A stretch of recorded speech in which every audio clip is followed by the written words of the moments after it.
Alright, so we have these little dice piece chunks. The first thing I usually do, if they have a little bit of like burn whatever on them, is just give them a light sand before I cover them in glue. So I'm just going to run through and super quickly sand each face, or you could do this later. I do recommend doing it after the glue dries, because, you know, otherwise you get gross smudges, which definitely is not how I normally do things. Har har har har har. Okay. So we sand and we sand, and I've drawn a really crappy, if you care about how the dice are, wait, these are my pants. If you care about how dice are traditionally laid out, here's a trash diagram. So usually what I go ahead and do is just lay these out according to that diagram. So you will see there's like a few of these little tabs that only go together one direction. I did that specifically, like if you decided to swap these out for numbers or something, just lay out the pieces in this particular pattern so that they kind of fit together like this, and then just pop your stuff in, and you should be good to go with the number, face, sizes, whatever. Alright, so we have these, and we got, let's see here, 2, and 1, and 5. Alright, so then you can just start randomly gluing these together. So I have a teeny little dropper bottle that I filled with glue. I just like using this, it's pretty chill, seems to work well, so I'm gonna go ahead and just, you know, start putting some glue on some stuff. This dropper bottle's almost empty, I need to refill it, it's kind of a pain. I put that off like all the time.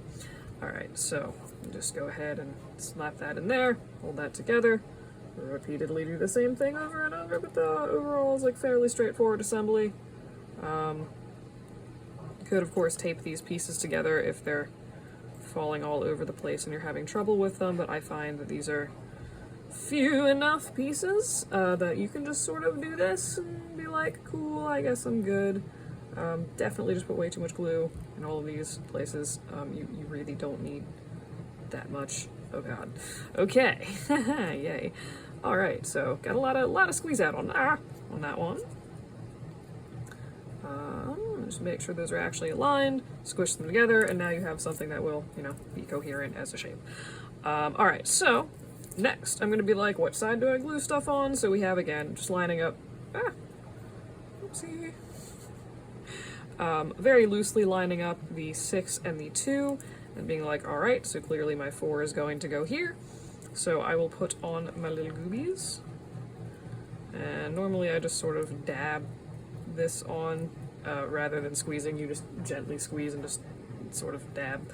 I don't know, that's not well described, but you know, you figure out a glue system that works for you. I just like this better than a paintbrush and a blob of glue. Keeps my fingers clean, keeps me sane. It's good stuff. I'm making this at 5 in the morning because for some reason I'm awake and I don't know. Alright, so slap that in place, and then you can just go ahead and pop in your 3 in whatever way you like. Again, pretty much repeating the same steps, but once you're done with that, you have a coherent dice. And honestly, you probably don't really need to glue these anywhere other than the tabs. I just, you know, if I'm here, it takes minimal extra effort and or glue, so I do it, because if I give these to someone, I would like them to not fall apart, but the wood glue is fairly strong, so anywho.